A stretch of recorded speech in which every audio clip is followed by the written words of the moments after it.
I'm here at PAX East 2015 with Brent talking about Enter the Gungeon. Brent, it's a game where there are a lot of guns. You told me more guns than ammo, really. Is that correct? That's true. So in the build we're showing right here at PAX, we have 130 different guns. They're all handmade, they're all hand animated.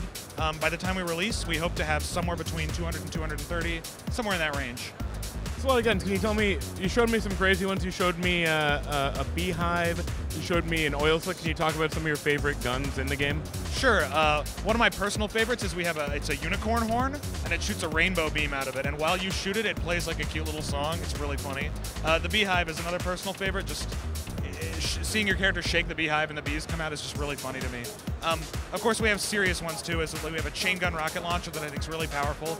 There's a gun that shoots a black hole, and if you use it right, you can basically clear out an entire room with it. So you showed us some boss fights. You know, it struck me that it sort of became a bit like a bullet hell game, which you described, and I found it interesting that you have this one dodge roll mechanic. It's really simple. You're a twin stick shooter, right, where you're shooting, and then the dodge roll makes you invulnerable and gets you over obstacles. Can you talk about that design decision? Why not to do like dashes in multiple directions? So the dodge roll lets us do a couple things. First of all, obviously, it gives you invulnerability, which lets you pass through bullets, which lets us play around more with sort of traditional bullet hell patterns, because we can do rings and diamonds and sprays, because you always have a tool to get out of danger. You can roll straight through the bullets, as long as you're pretty good at the game.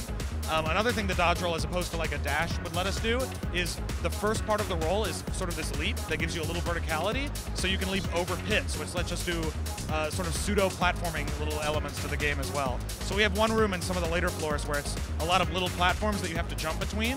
It always reminds me of the Lizalfos fight in Zelda, where you're having to hop between the platforms, but of course in our game you're shooting guns, so. Right. Can you talk a little bit about the structure of the game? You mentioned Dark Souls when we were talking. We had kind of a hub and the procedural generation also. Sure. So it's a procedurally generated roguelike. On the spectrum of roguelikes, I guess we're probably somewhere in the middle in terms of how much progression there is. There's definitely more than none, but your character avatar won't become stronger from run to run. What will happen are two things. One, as you unlock new and more powerful weapons and items, they'll start to spawn more frequently in the dungeon, so your loadouts should get progressively more powerful as you progress through the game. And secondly, you'll run into a variety of different NPCs, a bunch of weirdos, as I like to refer to them. They all sort of have their own little stories that across multiple runs you can sort of progress through. And the ends of those stories might do things that change the way the dungeons are generated themselves. For instance, you might unlock a new kind of shop, or you might encounter some sort of NPC who changes sort of the distribution of loot that you might find for a certain run, things like that.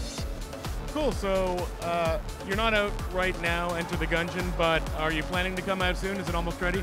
I'd say we're close to what we'd call alpha. We're still working on packing the game with content. My designer would kill me for saying this, but we're targeting September right now, although things are always up in the air, so don't hold me to that. We're gonna be out on Steam, on PC, Mac, and Linux. I know this is PC Gamer, but we're also coming out on PS4, and we've had a lot of people ask for Vita. We're looking into it.